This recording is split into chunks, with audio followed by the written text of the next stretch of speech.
اور پھر اس کے بعد انہوں نے اعلان کیا کہ اگلے 10 سال میں 50% غزہ کے لوگ حافظ ہونے چاہیے۔ پھر اس کے بعد اعلان کیا 2012 میں ان لوگوں نے کہ اگلے 10 سال میں غزہ میں ہر آدمی قرآن کا حافظ ہونا چاہیے۔ تو اس وقت غزہ کی صورتحال یہ ہے کہ 23 لاکھ لوگوں میں سے تقریباً 22 لاکھ لوگ قرآن کے حافظ ہیں۔ کتنے لوگ قرآن کے حافظ ہیں؟ 22 لاکھ لوگ، 95% سے زیادہ سب قرآن کے حافظ۔ اسی لیے وہ اتنے ایسے حالات ہیں کہ ان کے گھر توڑ دیے گئے ہیں، وہ بھوک اور پیاس سے مر رہے ہیں، مگر اس کے باوجود ایمان پر ایسی استقامت کے ساتھ کھڑے ہیں کہ انسان حیران ہو جاتا ہے۔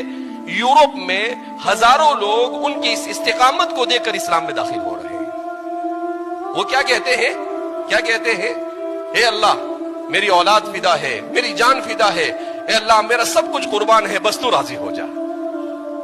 ایسے اعلان، وہ ان کے چھوٹے چھوٹے بچے، ان کے مرد، ان کی عورتیں، ان کے بوڑھے، سب کہ اللہ سب کچھ ہمارا فدا ہے، بس تو ہم سے کیا ہو جانا چاہیے؟ راضی ہو جانا چاہیے۔